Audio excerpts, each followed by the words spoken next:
Look, yes, we're late to this one, but being late means you should have seen it by now. And you really should see it. Puss in Boots: The Last Wish. I was very impressed. It may be one of DreamWorks' best films, and when we're thinking of Shrek, How to Train Your Dragon, and Kung Fu Panda, that is high praise indeed. Indeed. Now, there's a lot we could talk about for a 90-minute film. It is dense.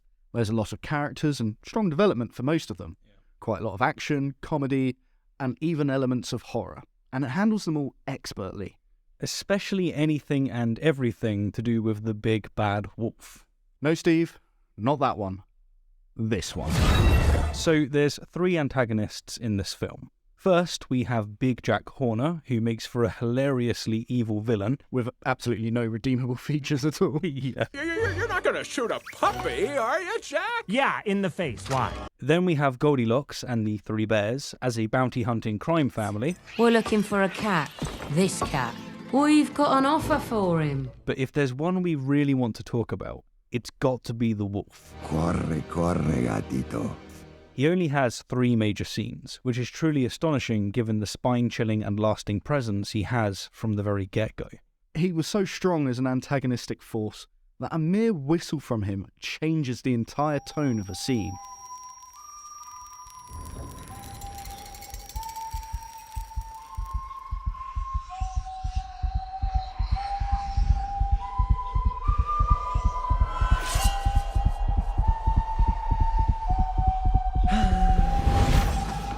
It's mesmerising, and despite his minimal appearances, he's truly the driving force behind this film.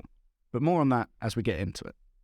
As the film begins, we witness the larger-than-life legend of Puss in Boots, conducting his heroics in the most flamboyant manner possible as he lives for the attention it brings him. And it's his love for this attention that, well, it ultimately gets him killed. But he's a cat, and as such has 9 lives. He awakens to a doctor who helps him realise that he's wasted 8 of those lives. Excuse me, does this have shellfish in it? Yes, sir. And is thus down to his last. Yes, but Puss here is not willing to change that reckless lifestyle, and we catch up to him at a bar drinking his frustrations away. Well, drinking cream anyway. Yeah. Now, I have 2 neat picks here. You know, positive nitpicks. Yeah. There's 8 empty glasses for the 8 lives he's wasted away, and he's drinking away the 9th. And if you listen carefully in the background, there's a bell that tolls 8 times as well. And this is just like a small measure of the kind of neat picks you'll get throughout the entire thing. Oh yeah, there's quite a few to come back to later. It's as Puss is drinking his 9th glass that we hear the whistle, catching him by surprise, as suddenly a large wolf is sitting next to him. This is the first time we really get this major tone shift in what has largely up till now been a colourful and comedic movie. Yeah, the whistle itself is piercingly eerie, and it's complemented by the low sound of the wind. The contrast really grabs your attention, putting the wolf centre stage. And, well, his voice is just excellent as well. I really want to praise the entire cast, but Wagner Moura, he's just absolutely phenomenal here. His delivery, it's just so casual and calm that every word is instantly threatening. I never do this, but can I get your autograph? Been following you for a long time. He sits in perfect contrast to Puss. He's huge where Puss is small, his fur is grey and muted where Puss is vibrant and colourful, and those eyes, those wide, piercing red eyes with those tiny pupils, symbolises his pure menace, and that's up against Puss's green and large, more innocent pupils. And it's those eyes being the only colour in his design that just makes him massively stand out. But it's his position in these scenes towering over Puss, combined with the lighting that really makes his presence persist in the back of your mind, even long after his scenes are done, just as he does to Puss. Or to put it in other words, the execution connects us with the anxiety that envelops Puss throughout. It's just art. I love it. Once the wolf draws out the wanted poster, the scene takes a darker twist again, now explicitly rather than implicitly.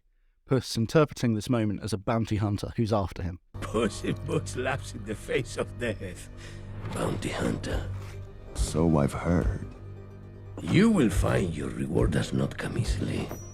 This I tell you. Everyone thinks they'll be the one to defeat me.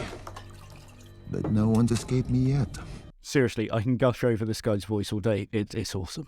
But despite that threat from Puss, he immediately makes himself vulnerable, like completely vulnerable, by leaning over the counter. He genuinely couldn't care less. It's just another one of those small things that it just delivers a lot. So when Puss is ready to fight, we get this really cool sort of Spanish riff come in. Fear me if you dare. But as soon as he starts to lose or he's stopped by the wolf, the music immediately cuts out. It's a great way of connecting Puss's confidence to the scene.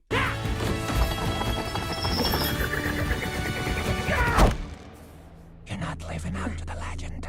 After what is a very brief fight, we get this awesome styled shot. I just love it. There's loads of scenes like this as well. And it just shows how close Puss has come to death. This is the moment that sets up the rest of the movie. Puss has been cut, yet as we learnt from his song, he's never been touched by a blade. Who's ever been touched by a blade? Who's in boots is never afraid. The change in the music here to this sort of eerie tone, reminiscent of the wolf's whistle, and the raising of Puss's hair. He's no longer laughing in the face of death. I just love the smell of fear. This is where the movie takes a surprising horror turn. I mean, he's basically a slasher villain at this point. At this moment, the legend of the fearless hero is completely shattered, and he runs for his life.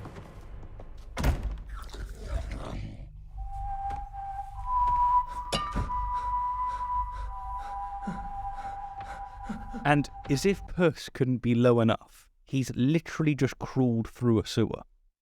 The introduction of the wolf here, and how close Puss comes to losing his last life, is the motivating factor for the entire plot.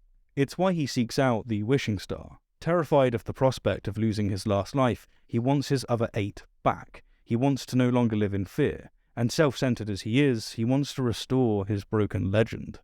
Throughout the rest of the film, the wolf's role is to knock Puss back down a notch.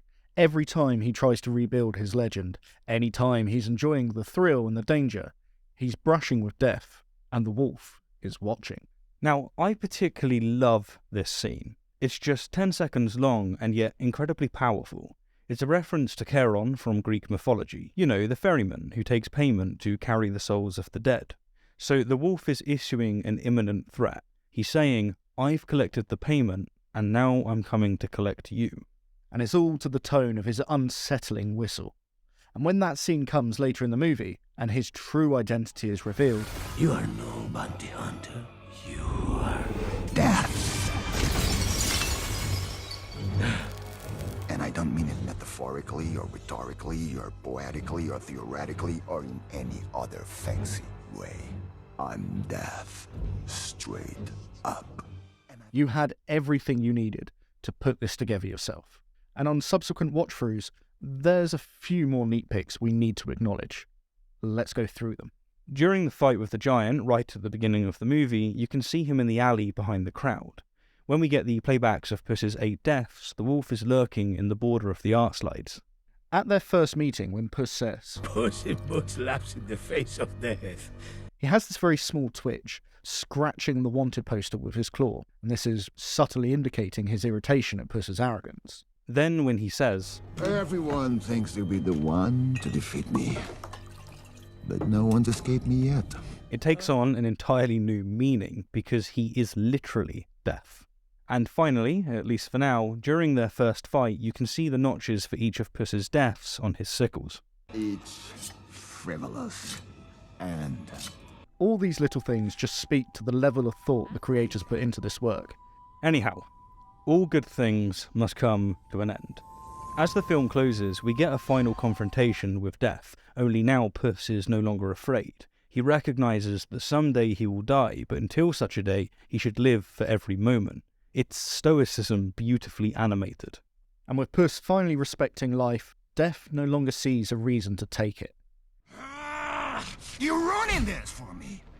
I came here for an arrogant little legend who thought he was immortal. But I don't see him anymore. Death's own motivation was simply Puss's arrogance and lack of respect for what he had as a cat over every other mortal being. I'm not a cat person. I find the very idea of 9 lives absurd. And you didn't value any of them. In a sense, Death wasn't even really a villain, certainly not evil like Jack. Your wish is horrible. You're horrible. You're an irredeemable monster! What took you so long, idiot? And with his issues resolved, he leaves as calmly as he appeared. Puss in Boots: The Last Wish does a phenomenal job with its characters, but despite his minimal screen time, Death really does steal the show. Yeah, from the moment he's introduced, he makes an impact, one that persists through the whole film. Seldom do we see such efficiency with a character's screen time. DreamWorks have really outdone themselves here.